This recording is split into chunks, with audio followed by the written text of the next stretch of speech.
and let us all do we can to build a better future. Because they view third parties as spoilers. Well, let's be very clear about the power of third parties.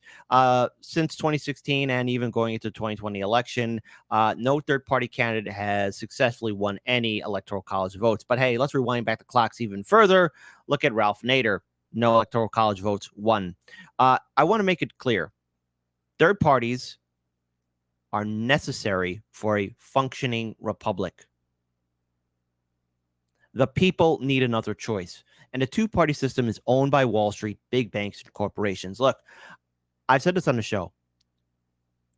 The DNC and RNC are owned by Wall Street, the lobby groups, the special interests. And if you are a vote blue, no matter who, or a diehard Republican red, you're never going to have a seat at the table. Goldman Sachs is going to have a seat at the table.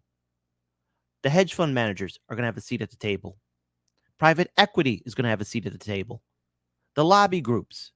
Not you, the average citizen working 2 or 3 jobs just to make ends meet. They don't care about your beliefs. You think Democratic and Republican lawmakers care about you? No. What your lawmakers care in the United States Senate and House is further enriching themselves and where they see their political career 2 years, 4 years, 6 years, 8 years down the road. You are the least of their concern.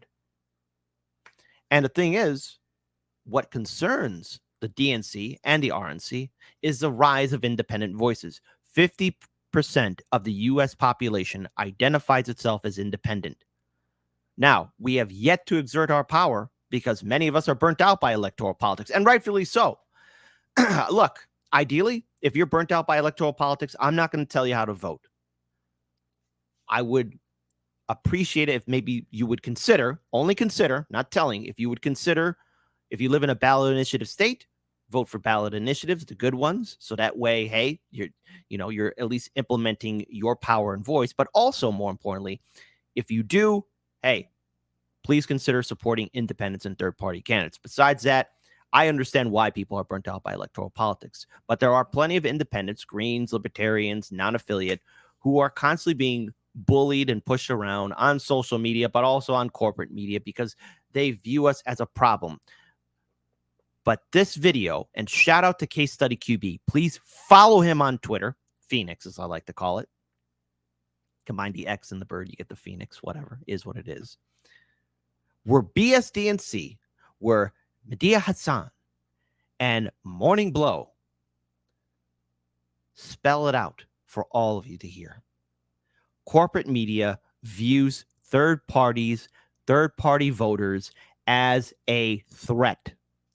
I'm going to say that again. Corporate media did a 5-minute segment where they talked about how third parties and third-party voters are a threat. You are being dedicated time on air on national television where you have the pundits, the talent, telling the American people that if you see an independent person, a third-party voter, third-party candidates, they are a threat. They're a threat to the apple cart, a threat to the two-party system. Now, look, I could say this. I could be talking here all day. But why don't I show you the video? And you'll see firsthand just how corporate media views you. So if you're a Green Party voter, libertarian, non-affiliate, here is the evidence for you to see finally that no matter what you do, even if you're polite and have civil conversation with the vote blue no matter who people, they view you as a threat. And so I say, let's be that threat. Let's exert our power. Let's use our power to get third-party candidates on the ballot, on the debate stage. I'll even go a step further. Let's actually get third-party candidates to win some electoral college votes just to trigger the vote blue no matter who people. Again, shout out to Case Study QB. Follow him on Twitter, Phoenix. Now let's play this video. Folks, if you easily get angry, try not to yell at your screen too much. I wanted to ask you about the argument on no labels. Okay, just figured this out because I'm slow. But if you take Ralph Nader's 2 or 3% away from the 2000 election and Jill Stein's 2 or 3% away from the 2016 election, I think it's quite possible that Democrats would have won every election this century. The question is, assuming, of course, in 2004. Okay. We got to stop Morning Blow right there. 30 seconds in. No.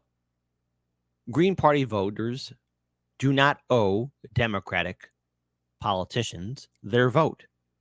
Politics 101 is you have to earn my vote. Let's be clear about that again. Earn our votes. You're just not going to get it. That's not how a democracy works. That's not how a republic works. And we are a republic. But no, if we are going to have a representative republic, then, hey, earn my vote.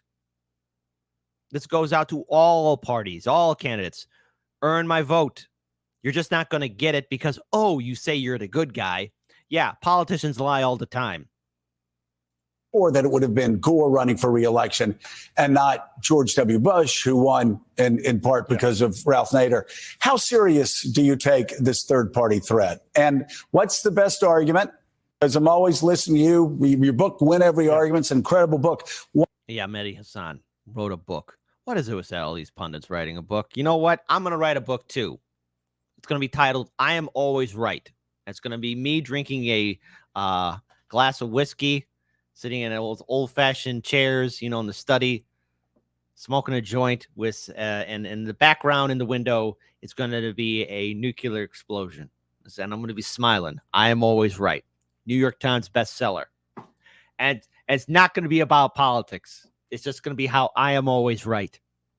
Buy it in stores very soon. Available on Amazon. What is the best argument when you're talking to no labels, trying to dissuade them or trying to encourage them to move in one direction or the other? Well, first of all, I agree with Tom that we should be very concerned about the prospect of a second Trump term. Anyone who thinks Donald Trump can't win next. And again, it's always about Trump. It always comes down to Trump. Corporate media cannot get enough of him. I'm so sorry. Look, I'm going to try and keep my pausing to a minimum going forward from here. But again, because I had to play through this video a few times without bursting a blood vessel in my brain. They always talk about him. They need him. CNN desperately needs the views. MSNBC desperately needs the views. Oh, BuzzFeed and Vice, if you weren't going belly up, oh, this would be such a good time for you to resurrect like a phoenix. Because, again, Trump brings in the views. That's all what they talk about. Trump, Trump, Trump, Trump, Trump, Trump, Trump, Trump, Trump, Trump, Trump, Trump, Trump. Secretly, all these pundits, the talent at MSNBC and CNN and all of corporate media, they want Trump to win his legal case because, again, he brings in the views. He's a top headliner. They need to talk about him. It's always about Trump. It's always about Trump. This is how you know these people aren't serious. I mean, I do a show, and occasionally I talk about Donald Trump, like I'll have a segment about him, but what more can I say about Trump that hasn't been said already? If you want to watch a show that's going to be insulting Republican politicians, go watch TYT, okay? That's low-hanging fruit. It's not even low-hanging fruit. It's fruit that's on the ground being eaten by bugs. I know what to expect from Republican lawmakers. But again, you have Morning Blow and Mehdi Hassan talking on BSDNC about, third-party voters are a threat. And it all comes down to, you guessed it, you know him, you love him, Donald Trump. Next time round is not paying attention, wasn't paying attention to the margins in places like Wisconsin in 2020, doesn't understand how American politics works, which is fundamentally a two-party system. And then there's a few swing voters and a few people who want to vote third party. I think the third-party threat is very serious. Did you hear that? And again, they did bring up no labels, and I want to just correct the record on something here with no labels. No labels is centrist. It's corporatist. It's made up of Democratic and Republican lawmakers. If you do want to vote independent, don't go to no labels. Okay, those people are bought and owned by corporate interests. It is not this pragmatic group of free thinkers and mavericks. No. It's got Mansion and Cinema. Avoid at all costs. But again, let's rewind that. Because again, the third-party threat. You are a threat. And I encourage all of you to be that scary boogeyman. Live rent-free in the vote blue no matter whose heads. Because all what they're going to do is bully you.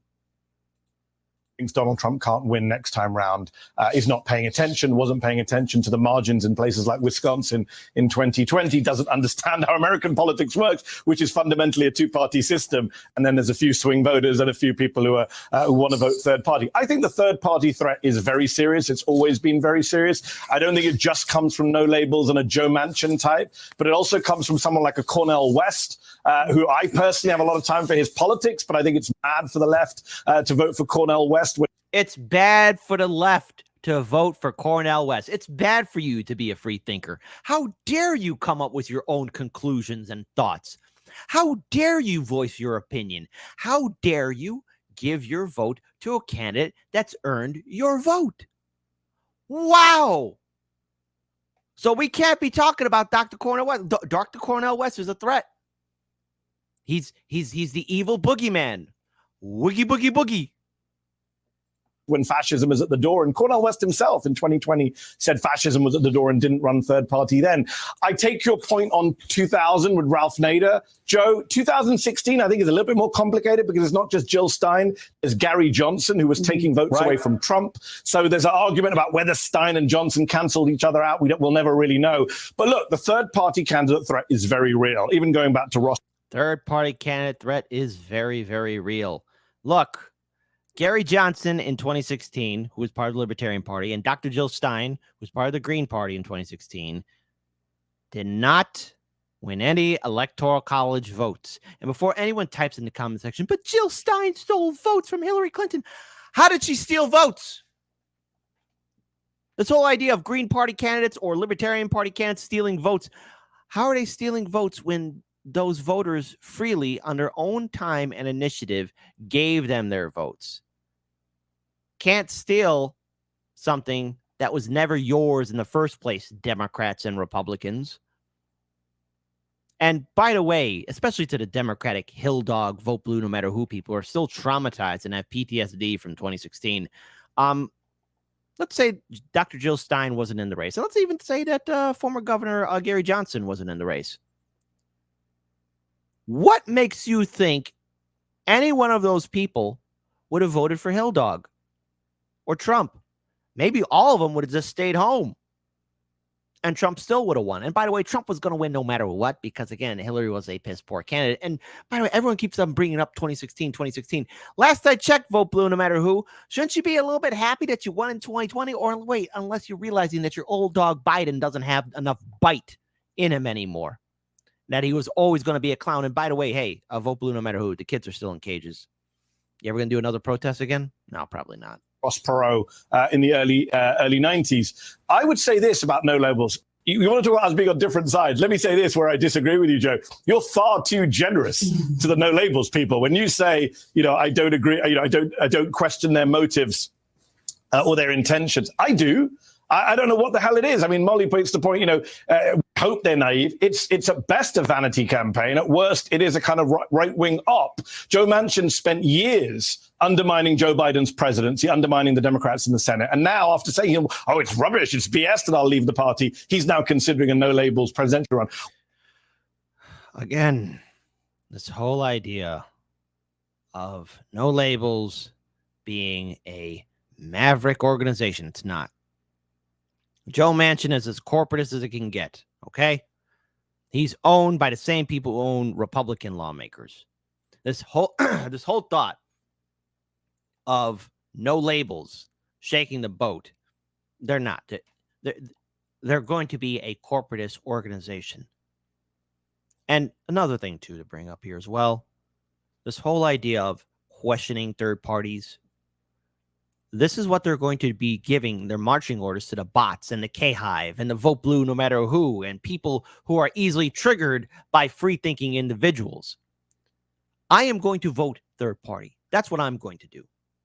My vote isn't just going to be given to a Democratic politician, and it sure as hell won't be given to a Republican politician. So why should I waste my time supporting a two-party system? And again, corporate media and the establishment are making abundantly clear. They're giving the marching orders to the people who bullied everyone in 2020, how to handle you. You push right back. What I would say to someone who pushes this line, and there are a lot of ordinary Americans out there who do say, look, I just want someone in the middle. I want this kind of bipartisan age, Donny side of the polls. I would say one very simple thing. That person exists. His name is Joseph Robinette Biden. Hey, everybody, progressives, those people on the left. Turns out Biden's your guy. MSNBC, I mean BSDNC, telling you, hey, just be happy that it's Biden. Biden is your guy. Here, don't believe me? Let's rewind that again. Now, after saying, oh, it's rubbish, it's BS, and I'll leave the party, he's now considering a no-labels presidential run. What I would say to someone who pushes this line, and there are a lot of ordinary Americans out there who do say, look, I just want someone in the middle.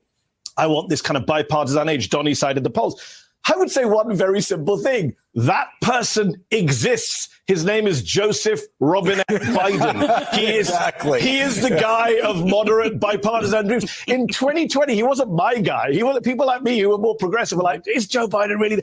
But we recognize now in office, he is the guy he claimed to be. He's the guy who wants to be the centrist, the moderate. He wants to reach out across the aisle. He calls Republicans his friends. He exists, right? You couldn't make Joe Biden. Hey, vote blue no matter who. Again, just so you know, Joe Biden was against a woman's right to choose. Was vocally against Roe v. Wade. I know this is going to trigger a lot of vote blue no matter who people. Joe Biden was against busing and desegregation. He didn't want his white kids to be hanging out with black kids. I'm sorry if that offends you. Too bad. That's the truth. That's what came out of that senile old dog's mouth. Joe Biden was on the wrong side of history during the civil rights movement. So Bernie, you're a good friend, Biden. So when you were getting arrested and accosted by the police, Bernie, Biden was giving a thumbs up to it. Oh, vote blue no matter who. The mental gymnastics because, oh, Trump's back in the White House, or Trump could come back in the White House. Oh, my goodness, I'm so scared. The fact that vote blue no matter who successfully bullied so many people just upsets me to no end. This is what the establishment and the Democratic establishment think about you. They think you're easily bullied. Don't let these people bully you. They want you to vote for Biden, who's been on the wrong side of history. And by the way, last I checked, the kids are still in cages. Our infrastructure is falling apart. We have, again, massive inflation happening. Everyone's saying the economy is doing great, all the while Americans are working 2 or 3 jobs just to make ends meet, and it's still not enough. Oh, wait, owning a home is a dream. Hell, dare I say it, even renting an apartment's now a dream. Small business owners are losing everything. But we got money for war, even though Hawaii is on fire. Flint, Michigan doesn't have safe, clean drinking water. The people of East Palestine, Ohio. Hey, what's happening for the people of East Palestine, Ohio? What's going on there? But don't worry, we got Biden in the White House because he can get things done. Hey, let's have democracy in the chat. Can Biden get things done? Type 1 for yes, kid, he can. And you know what? Things are going great. Now, let me take my copium. Type 2, no, man. Dude, it costs $300 just to go outside. And yes, I'm going to keep on saying that. It does cost $300 to go outside, people. Make him in a lab. Joe Biden is that guy who sings the praises of bipartisanship at a time when one of our two parties is neo-fascistic. So I'm not sure. And Democrats aren't. I mean, come on, man. What? The Biden-Harris administration are still implementing some of Trump's foreign and domestic policies. What? Kids are still in cages. Hey, see. You going to do any protests? Yeah, probably not. What more these kind of independent, centrist, quote-unquote moderates want when Joe Biden already is running for president again? Well, and you know, it's what I've always said to my friends that have said, "Oh, Biden," my Republican friends, "Oh, Biden, he's left wing, he's a Marxist." Are you kidding me? The biggest knock on Joe Biden was he was too kind to the banks and the credit card companies. Oh my God! Yes, he was too kind. Too kind. Never forget that Biden said he'd gladly prostitute himself to these corporations. By the way, you want to know why student debt is the way it is and why it's never going to be forgiven under this administration is because Biden decided to risk the credit card corporations to make student debt unforgivable. He was the senator from corporate Delaware, and I will say this: the progressives pre-Biden always got the knock of being unrealistic. I have been absolutely blown away by the discipline on people that I would consider to be on the far left of the Democratic Party. They have shown more discipline. Yes. Dealing with a guy, Mehdi, who is extraordinarily moderate. He really is. If you look at where we are between the left and the Democratic Party and the right and the Republican Party, he really is the moderate. He ran against 14, 15 progressives in 2020. Progressives? Biden? Wait a minute. Hold on, Morning Blow. Wait a minute. You might be taking some of that booger sugar. But let's remember who was in the Democratic primary of 2020. Hang on, we're going to do this live on air. 2020 Democratic primary. Because let's find out who was in it. All right? Because there were a lot of people in there. All right? There were a lot of people who were in that race. So obviously, we had Biden. So then we go to Bernie Sanders. All right. Not to get people upset, but yeah, he was holding the title of being progressive. So that's one. It's Tulsi Gabbard. All right. Give her that. Ugh. Not her. Elizabeth Warren. Okay. So I wouldn't call Warren a progressive. No. So she's going to go in the no pile. Michael Bloomberg. Progressive? What? That's 2. Uh-oh, everyone get ready to dodge. It's Amy the Klobuchar. That's 3. Pete Buttigieg. Judge. Ask the people of South Bend what they think about their quote-unquote progressive mayor. All right, that's 4. We got Tom Steyer, hedge fund manager. Yeah, progressive. We got Deval Patrick, 6. No. Governor of Massachusetts was wrong. All right. We got Michael Bennett, 7. Andrew Yang, 8. We got John Delaney, 9. Oh, look, everybody. Cory Booker, 10. Don't spit out your coffee. Marianne Williamson, 11, because she ain't no progressive. We got Julian Castro. That's 12. Oh, hey, look. It's Kamala Harris.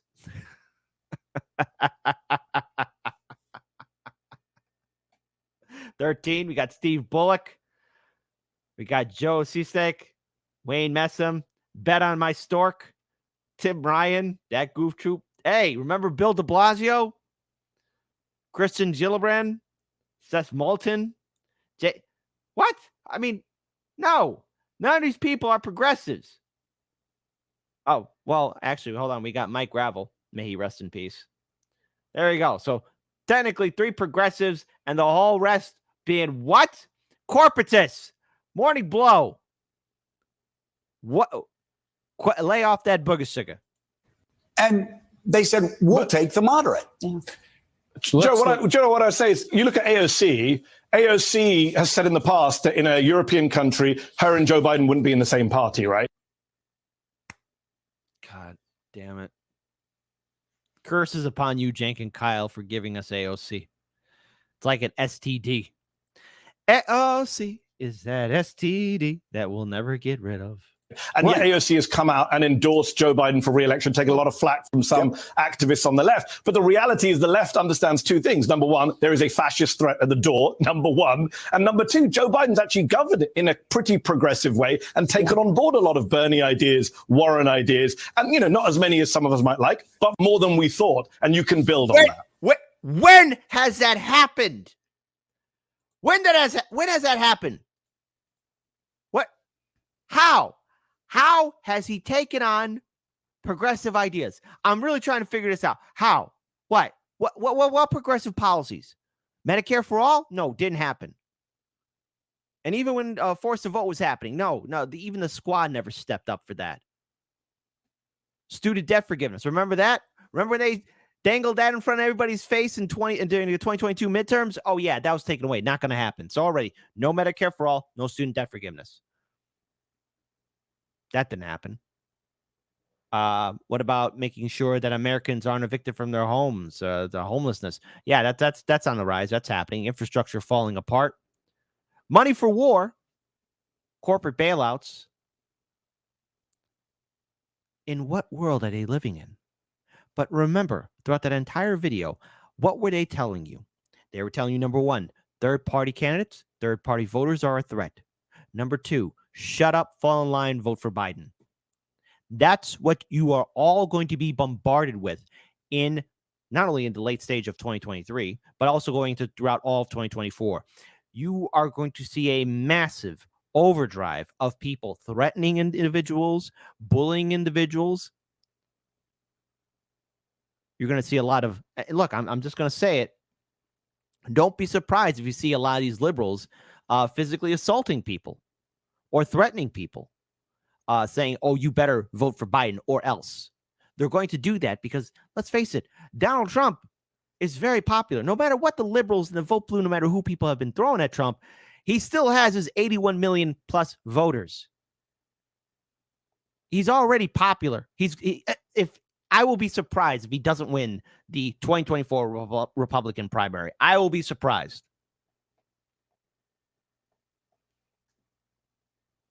We do not owe the two-party system our votes. And just because you are voting for Green, Libertarian, or Independent, your vote was not stolen. You have given the independent third-party votes your vote because guess what? They earned it. So Democrats, corporate media, vote blue no matter who. How can third parties steal something that was never yours to begin with? So if this is how it's going to be, then I encourage all of my audience to be free thinkers. I encourage all of you to stand up, fight back, push back, and don't tolerate what's happening. You see somebody getting bullied on social media because of what? They're independent or third-party voter, stand up with them. If you see somebody who feels alone or dealing with this overall hypocrisy from the vote blue no matter who people, stand in solidarity with them. We're all in this together. And this is only the beginning. And corporate media, from that little segment, that 5-minute segment from BSDNC and Morning Blow, they're telling you to shut up and fall in line. Not this time. Because they made it very clear. They don't like you, they don't think about you, and they don't respect you. So why should you give them your respect?